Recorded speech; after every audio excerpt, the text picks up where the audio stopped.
It's been a while since we've been together, and I think you're going to enjoy tonight's program. I certainly did at the noon. It's a different one for us because unlike talking broad scope things like the architecture program I did with Helen, this one really focuses on one event that was the talk of the town back in the 1870s. And I think you'll find it really quite interesting. As you know, we're doing these free of charge and have been since April 2020. If you can find it in your heart and your pocketbooks to give us a little bit of money to help offset the costs, we'd love it. You can do it on Venmo, you can do it on Zelle, you can do it on our website, and you can do it by writing a check to us. So anyway, you do it, it's more than appreciated, truly, truly more than appreciated. So thank you on that. I would like to introduce Mary Catherine Moran. She used to be on our board of trustees when she lived here in Montclair. She now lives in Ottawa in Canada. So she's coming to us from there with this presentation about a Montclair history murder, or a Montclair murder that took place back in Montclair history. And without any further ado, I'm just going to turn it over to her so that she can share her screen. And now we just need to get you up instead of me. Okay, we're good. Right. Okay. So the banker, the busybody, and the Irish coachman, a Montclair murder case. So let's begin in 1951. Here's an interesting little item from the Montclair Times. And a Miss Florence Halpert is the sister of a renowned folklorist, Herbert Halpert.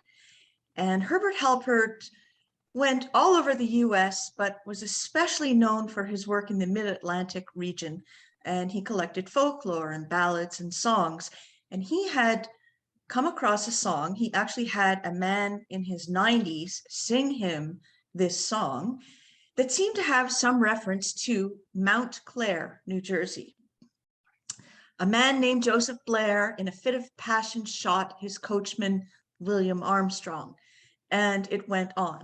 So Dr. Halpert was looking for more information. Did this actually stem from a real event? And if so, what happened and what were the consequences? Okay, so this is 1951. And as you've already all surmised, yes, there was a real event from which this song stemmed. Now, going back about 25 years earlier, 1927, we see the song is still within living memory. This is George Mayer, born at Newark in 1871. And he sang the song. He remembered the chorus. He remembered people singing it when he was a kid. He said everybody was singing the song when this incident actually happened. And the words are a little bit different here, but you kind of get the sense. I've something sad to tell you of a great tragedy of a man named Joseph Blair and his coachman poor, who resided in Montclair and was shot at the stable door. Okay, so obviously we know that there was a real incident, and that's what we're going to talk about this evening. I've put up just a few newspaper headlines here just to give you a bit of a sense of how the press of the day managed these kinds of incidents. They definitely took sides, and so you'll see the Irish American is calling it the Montclair homicide. The New York Daily Herald, it's the Montclair tragedy, and the Montclair Times is kind of hedging its bets here with probable homicide. But certainly it was in all of the New York and New Jersey papers and went well beyond New York and New Jersey. And newspapers had very decided kind of biases and opinions about the case. So what I'd like to do for the remainder of our talk is basically talk about three things. One, the incident itself. I'm calling it here the altercation. Two, the trial.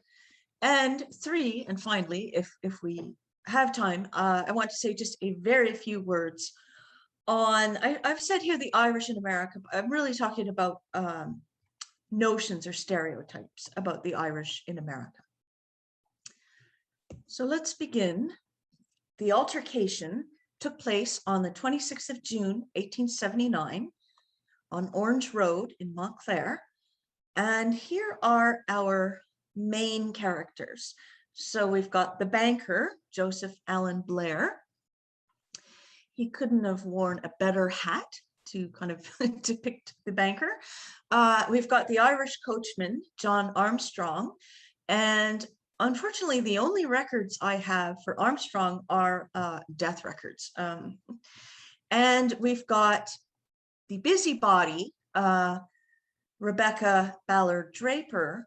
And you'll notice that I've also said, well, maybe I should call her a pioneer businesswoman, because the more I thought about it, the more I looked into what she was doing in Montclair. I mean, she really was kind of a pioneer businesswoman, even if she did kind of play the role of a busybody in this particular case.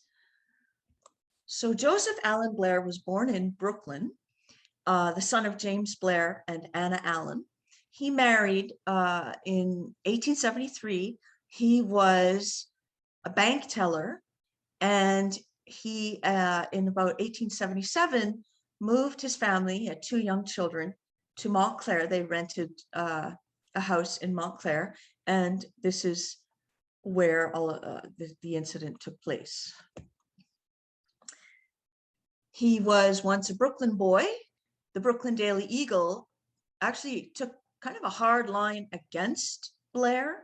They were pro-Armstrong, but a Brooklyn boy is a Brooklyn boy, so they also were touting his Brooklyn origins. And they actually sent a reporter to interview neighbors of Joseph Blair's family, looking for basically dirt on the family. Okay.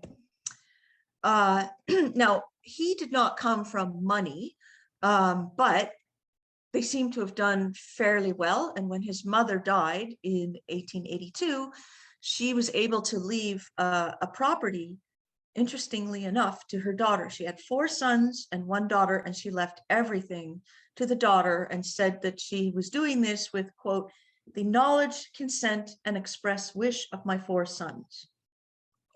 Okay. Now, John Armstrong, as I said a moment ago, the only records I have for him are death records. So this is another type of death record. This is the census mortality schedule, and you would only turn up in this record if you had died in, from 1879, the 12 months before the 1880 census. So you see where I've placed the arrow. We have John Armstrong, age 32, male, white, born Ireland, occupation coachman, cause of death, pistol shot. And the reason why we don't have any other information about Armstrong is that even as he was dying and the priest was begging him, do you not want us to send word to your family back in Ireland? He said no, he didn't want anyone to know what had happened. Okay, so we don't even have a name of a sibling or a father or mother, but certainly he had siblings and parents back in Dublin. But based on the people who came forward after this incident, said, oh, well, I used to work with John Armstrong at a farm in Connecticut, or, I remember when he was a longshoreman in the city. We could sort of piece together his employment history while in New York and New Jersey. Okay, I believe he arrived about 1872, 1873, and then he has a series of jobs. He's coachman for several families. He works at a restaurant for a while. And finally, and unfortunately, it really was finally, from the 2nd of June to the 26th of June, he worked as a coachman and gardener for the Blair family in Montclair. Rebecca Draper, the busybody / pioneer businesswoman, came from a very prominent Montclair family. She inherited quite a bit of property and ended up being Montclair's first woman real estate agent. And if you take a look, this is a city directory from 1923. She is listed there under real estate agents, but I almost said earlier, oh, she's the only woman, but in fact, she's not. There are several women on this list, but apparently she was the first. She was also the first woman commissioner of deeds for the state of New Jersey. And she, here she's described as a society girl. When they opened a new trolley line in Montclair, she got to actually operate the trolley, which was apparently quite remarkable. Imagine a she motor man. Okay, so what happened on June 26, 1879, and where did it happen?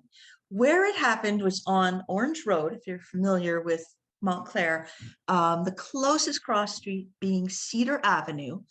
Now this is a map from 1881, and Blair at this time was renting a house from D.T. Warren. He had earlier rented a place across the street, Jenny Smith's cottage called Silver Lake, and there is a body of water there. I guess that was considered the lake, but she decided she wanted to occupy her cottage, so he moved across the street to D.T. Warren's place, and there is a house there and there is a stable. John Armstrong stayed in a little loft above the stable. Okay, so he's the coachman and the gardener. He's got his own little living quarters. I mean, pretty primitive, but still his own private little space in a loft above the stable. What happened was Rebecca Draper was visiting Mrs. Blair, and when Joseph Blair came home, she decided that she'd better tell him that the day before she had seen Blair's coachman, John Armstrong, stop in front of a tavern or a saloon and go and get a glass of beer and bring it back to his carriage and drink the beer in the carriage. And I think she thought this was rather unseemly. And then she had seen somebody abusing his horses, and she thought that that was Armstrong as well. So she thought she better tell him. So Blair decides he's going to go and speak with John. He's going to be pleasant. He's just going to go talk to him. Out he goes, and before long, the two men are quarreling loudly. Blair comes back into the house, runs upstairs, gets his revolver, goes back to the stable, and shoots John Armstrong twice. Once in the back and once in the side. Okay, so this is what happened. And this was not going to turn out well for Armstrong. The priest was called. Now, initially, and this is kind of interesting, John Armstrong said, no, he wasn't Catholic. Why? Because when Blair hired him, he said he wasn't Catholic. And the servant girl in the household, Ophelia, said, well, yes, he's Catholic. And he finally admitted, yes, he's Catholic, had the last rites from the Catholic priest. And then, now all of this is still on Orange in Montclair. Blair asked the priest if he could go in to see the dying Armstrong and beg forgiveness. Okay, so initially Armstrong said, get that fellow out of here. The priest remonstrated with him and said, no, it's your duty as a Catholic to forgive. And Armstrong feebly said, I forgive you. At this point, a couple of doctors came. They decided they were going to move him to St. Michael's Hospital in Newark. And as I said earlier today, he wouldn't have been airlifted. Obviously, it's 1879. It would have been probably a pretty agonizing carriage ride from Montclair to Newark. But he ends up in the St. Michael's Hospital, and this is where he dies about 24 hours later. Now, a couple of physicians come in, and they want to get a statement from him. The statement becomes very important because it's entered into evidence in court case that ensues. So what does he say? He says, I'm 32 or 33 years old, was born in Dublin, Ireland, have been in the employ of Joseph Blair as coachman and gardener. And then he gives his version of the story. And he says, he was told that I stopped and got a glass of beer and drank it while I was in the buggy. All sorts of harsh words passed between us. He went to the house and got a pistol. Okay. And I went up the stairs, he followed me and shot me on the stairs. Okay. Now that's not what Blair says happened, but that is John Armstrong's version of what happened. And here is John Armstrong's New Jersey death certificate. So age 32, he's white, he's a coachman, born in Ireland, last place of residence, Montclair, New Jersey. How long has he been resident in this state? Only 1 month, because he'd come from New York, and he's died at St. Michael's Hospital. And the cause of death was pistol shot wound in back. Okay. Now, remember, Blair's defense is going to be self-defense. But according to the doctors, Armstrong was shot in the back. Okay. And this is just, this newspaper account here is an account of the funeral. The funeral mass for Armstrong was in Montclair at the Church of the Immaculate Conception, not the one that is currently there. That was not yet built. I believe it was on Washington.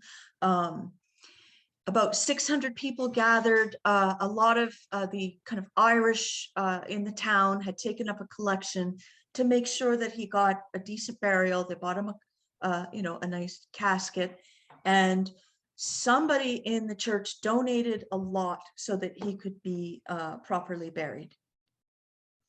So John Armstrong died June 27th, 1879, age 32 years. Okay, now what happens next? There's a coroner's inquest.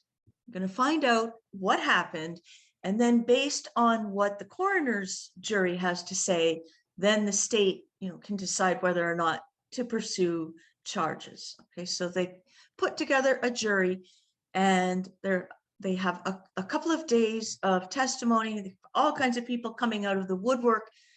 Some people are saying John Armstrong was a peaceable, amiable young man. Other people say, oh no, I worked with him and he used violent language and was drank too much. And likewise with Blair, some people are saying, well, he hasn't come out of the woodwork and say, yes, he's always had kind of a peevish temper. And other people, no, he's the soul of amiability. So they collect all of this evidence, and there are conflicting accounts from the servants who are in the employ of Blair. Ophelia Dyer is kind of the maid of all work.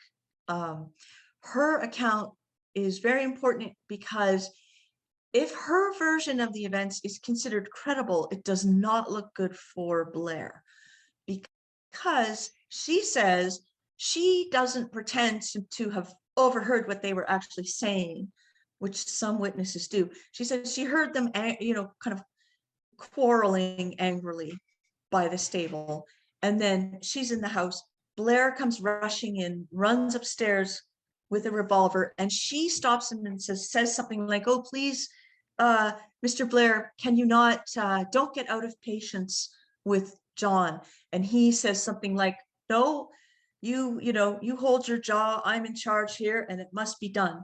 So the reason why this is so damning, of course, is that Blair is claiming self-defense, but if he went into the house with the intent of going out and shooting Armstrong, that's a completely different type of thing that's happened.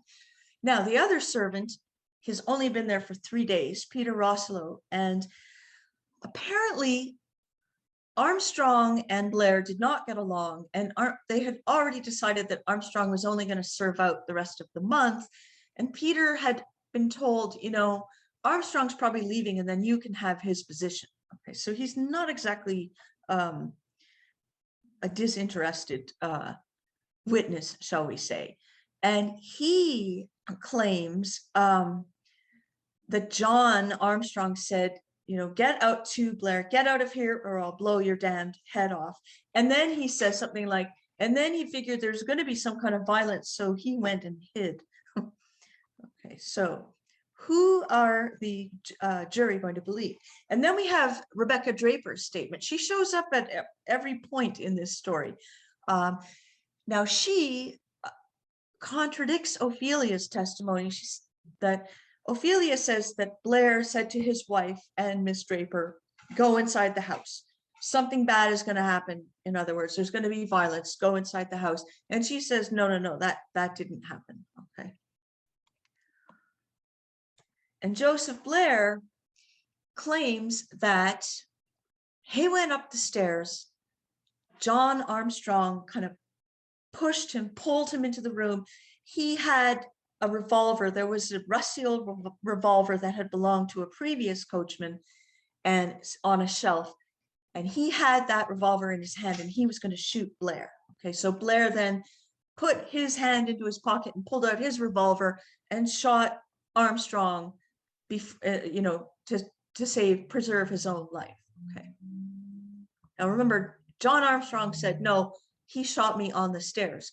Blair says, no, I went all the way up to the loft and he kind of pulled me in, and it was a kind of hand-to-hand combat sort of situation. So who does the jury believe? The coroner's jury. Well, they're split, but 5 of the 9 find Blair guilty of manslaughter. 4 of the 9 are willing to say he was completely justified, but 5 of them say, it was self-defense. So now this is not looking good for Blair, but luckily he has some wealthy friends. And so he's actually, they raised $10,000, which is an enormous sum of money in 1879. And so he's out on bail while the state kind of gets together its case, okay, to pursue charges. Now, the working men of Newark and Montclair, a lot of them are kind of outraged that people are willing to, let Blair go free. And they actually have an indignation meeting. I love that term, on the 23rd of July. Okay.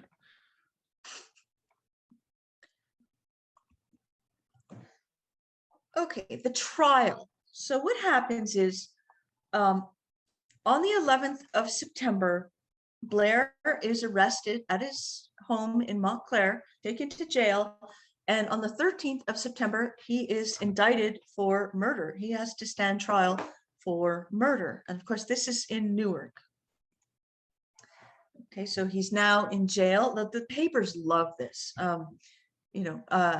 The story just, it's like one sensational item after another. The prosecutor's case. So this is, the trial takes place in October. And what we are looking at here, these are basically kind of the minutes from the trial. So it's not a detailed, I wish, it's not a detailed account of the trial, but it does kind of tell you who are they putting forth as witnesses, and also what items are they putting forth. If you look on the left, we have evidence of state.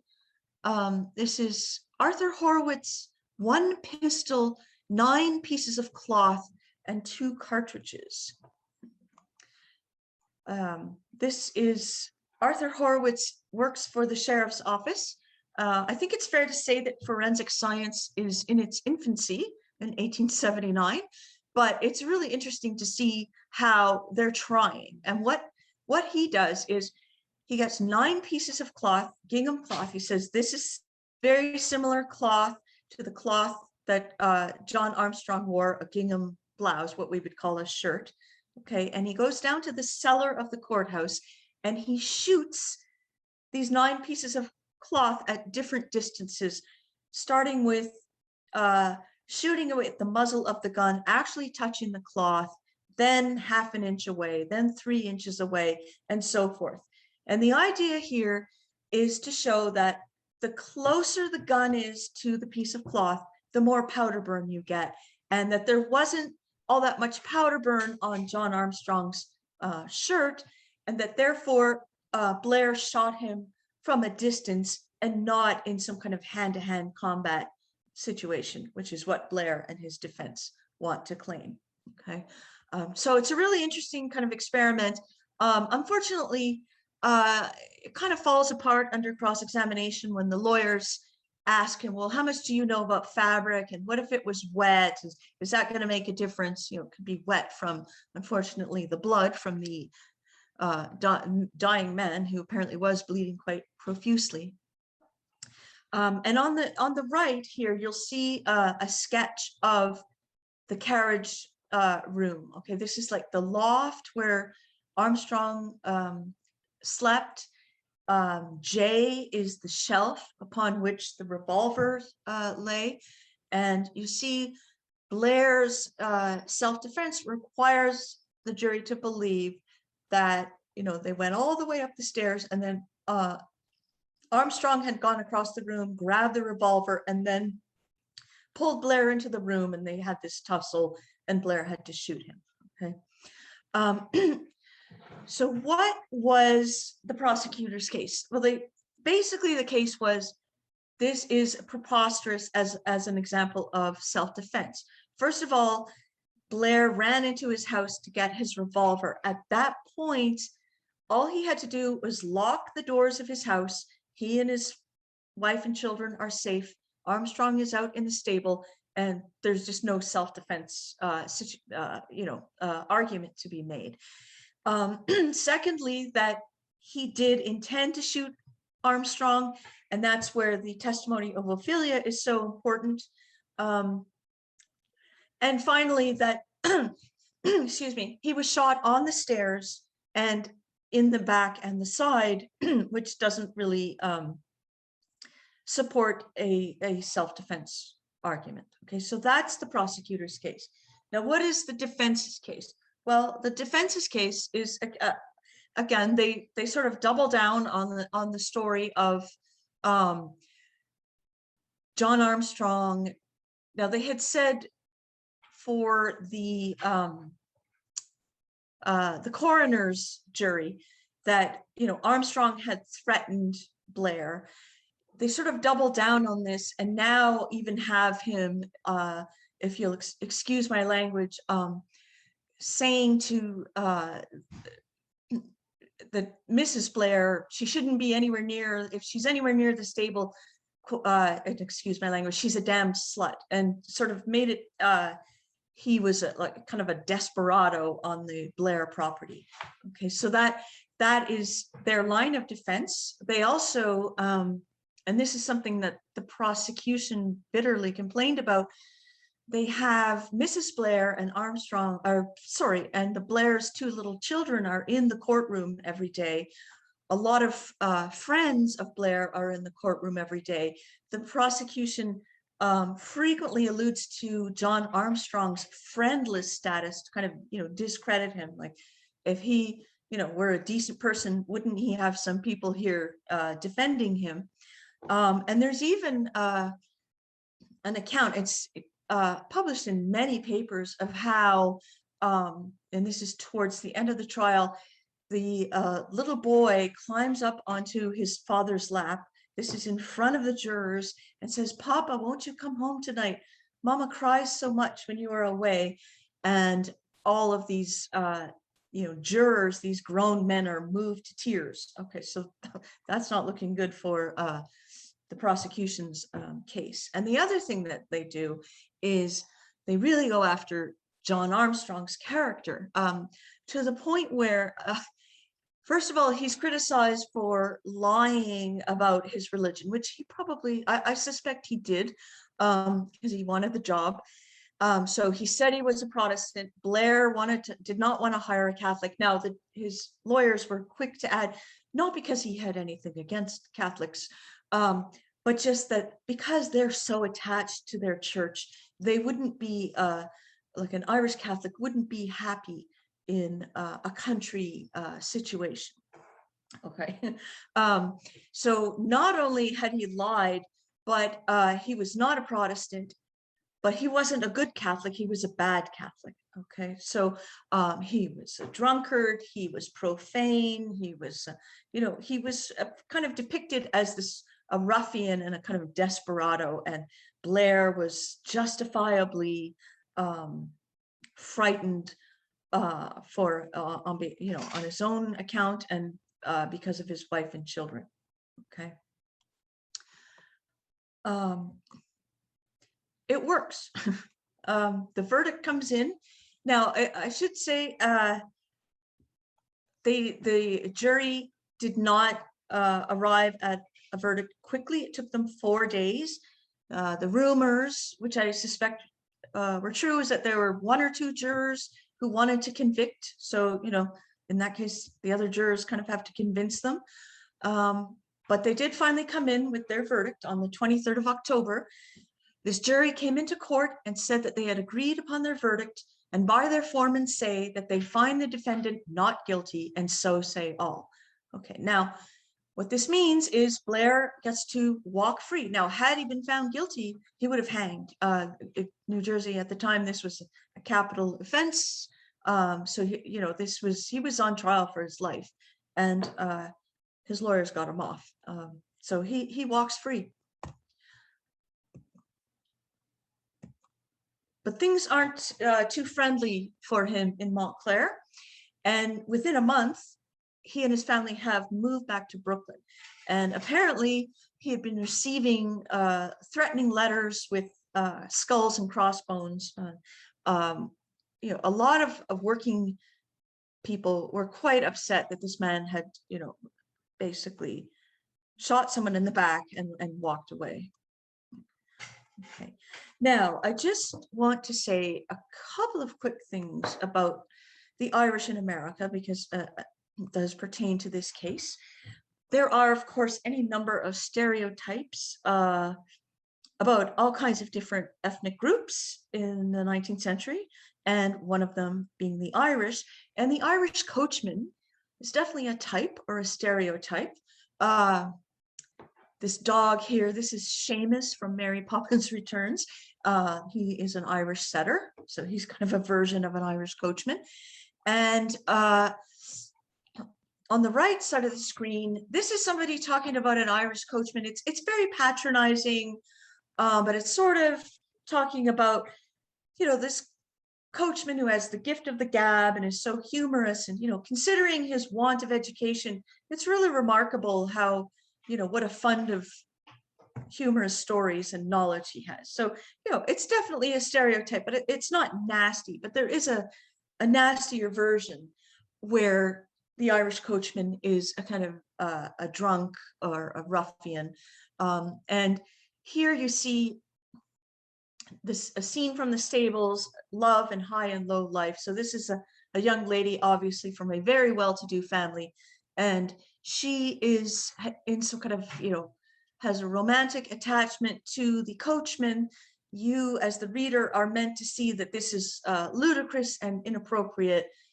He is obviously, some kind of chancer to be going on, setting his sights on somebody so much above him in station. And over on the left, we just have an account of someone who, his daughter married an Irish coachman, and he thought that this in itself was proof, excuse me, that she must be a lunatic, and that, he tried to have her committed, if you can believe it.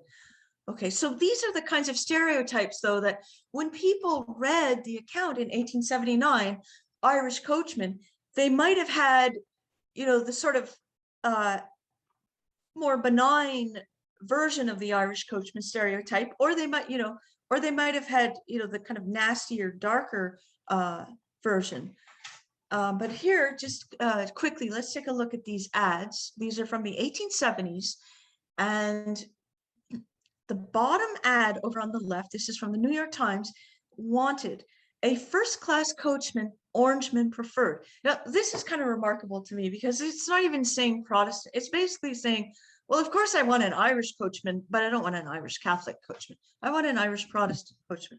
And over on the right, now these are ads placed by people seeking employment, and note how many of these people note that they are Protestant. Okay, so coachman, he's a Protestant looking for a situation.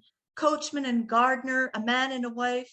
So he'd be the coachman and gardener, and she'd be the cook, and they're Protestant. Coachman and groom by a Protestant man who thoroughly understands the care of horses, and so forth. So again, thinking back, John Armstrong did tell Blair that he was a Protestant, and these kind of ads maybe give some context for why he did that. Okay, now when we talk about the Irish in America, people generally, and people have decided opinions about this, people are thinking of a certain kind of Irish. So if we were to say, name an Irish American president, I would say the majority of people you ask are going to think of JFK. Okay, John Fitzgerald Kennedy, whose great grandparents are born in Ireland. Okay, and they're not going to say Andrew Jackson, whose parents were born in Ireland.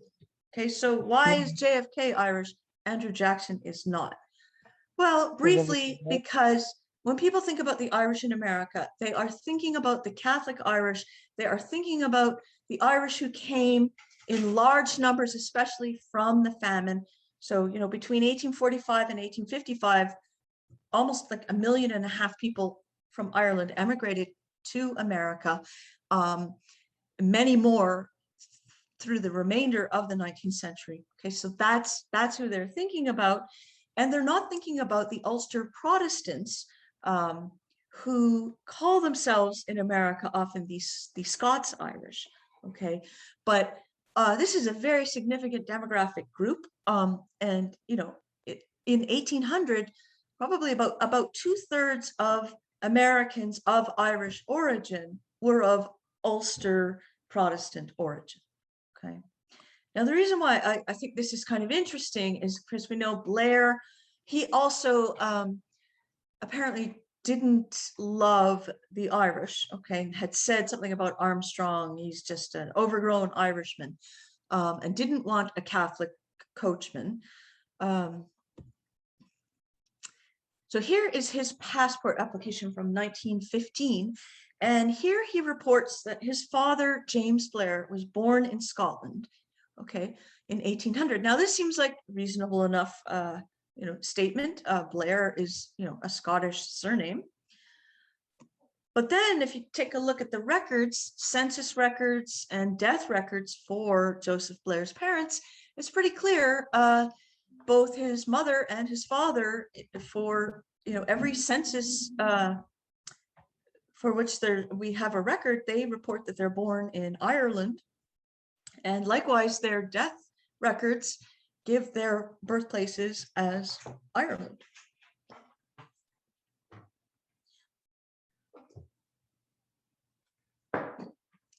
Just very briefly, Joseph Blair did, you know, his name did surface again in the papers a few times.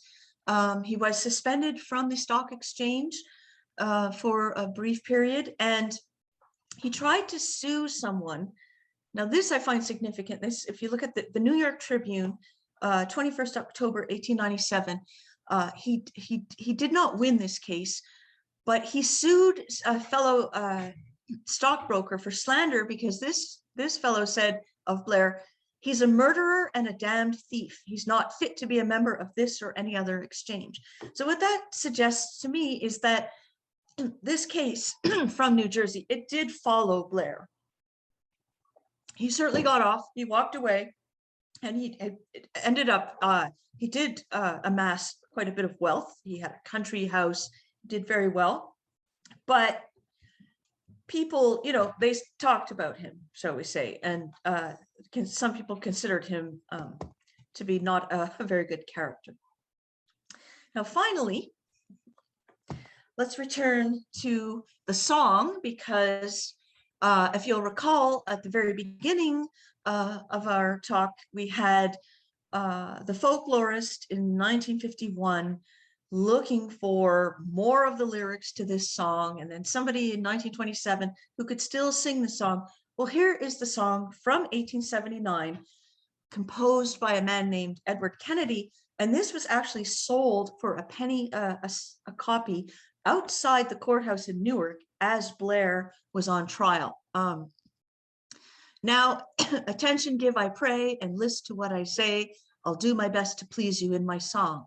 A statement I will make of the sad, unhappy fate of the late lamented coachman, John Armstrong.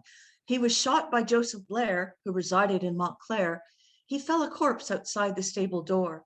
Now they say that Blair will get free, though the reason I can't see, unless because he's rich and Armstrong's poor. So that is the ballad of John Armstrong. I wish I had the tune, but there you go. That was great, Mary Catherine. Thank you. I learned more as I listened again this evening, so I appreciate that. Why don't you stop sharing and we can open it up to any questions people might have about John Armstrong, about Joseph Blair, about the Irish in America, or anything else anybody might like to ask. So questions. Oh, there's a question. Where was Armstrong buried? That I do not know. And I'll tell you why. His funeral mass was certainly in Montclair at the Church of the Immaculate Conception. And I had initially assumed that he was buried in, there's a cemetery right next door to Mount Hebron, right? The Catholic cemetery. However, then I came across an account where somebody thought there might be violence. There was so much anger over what had happened that they sort of quietly buried him in a Catholic cemetery in Newark to sort of, you know, prevent people from gathering and then having something turn violent. And that information's not on Find a Grave, Mary Catherine? No, here's the thing is they got him a nice casket, but a headstone is expensive, right? So I don't think he ever had a headstone. Mm-hmm. Mm-hmm. Now, where it might be actually, or where it would probably be, is in the parish register for Immaculate Conception. And the reason why I wasn't able to get that is that it's on microfilm. The LDS have it on microfilm, and it's because of the pandemic, it's closed. I think the information is out there, but I can't. Of course. Yeah. Is there any family connection to Blair or Blair's town? Do you know, in New Jersey? Oh, no, I don't know. I know, I mean, his family did not have, that I know of, any real New Jersey connections. He was a Brooklyn boy. The reason why he came out to Montclair is because he's an up and comer, and that's what you do. You get married, you have a couple of children, you want to go out to the suburbs and, you know, live in a nice house out in the suburbs. You know, he would take the train into work. And I don't think that they really had any New Jersey connections. And everybody knows you moved from Brooklyn to Montclair. Yeah, right, exactly. Except he had to move back. A couple people, yeah, right, Jeff, just like today. A couple people this afternoon asked us about whether or not the two, Ophelia and Peter stayed on. Do you want to address that the way you did? Yeah, Ophelia left the next day. She said, I'm not staying here. And I think she also went back to Brooklyn. A lot of these people had Brooklyn connections. Now, Peter,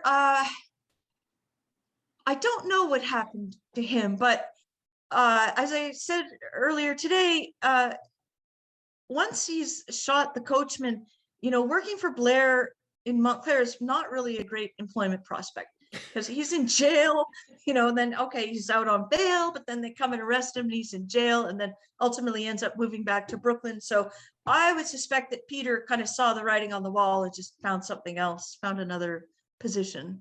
And unless he wanted to relocate to Brooklyn a month after the trial, he was going to get. No, I think he did. I think he did stay in the Montclair in the New Jersey area. Other questions? Okay, then I want to thank you all for coming tonight. This will be up on YouTube in a couple of weeks, so you can share it with other people if you'd like to. And we'll see you again on September 29th. Or 23rd, I'm sorry. We'll see you again on September 23rd when I'll be talking about quilts, glorious quilts. So please join me for that. It's a subject, as I said earlier, near and dear to my heart. My Phoenix folks, good to see you on screen tonight. Thank you for joining me. We actually met in person at the one program we did in person. So that was kind of fun.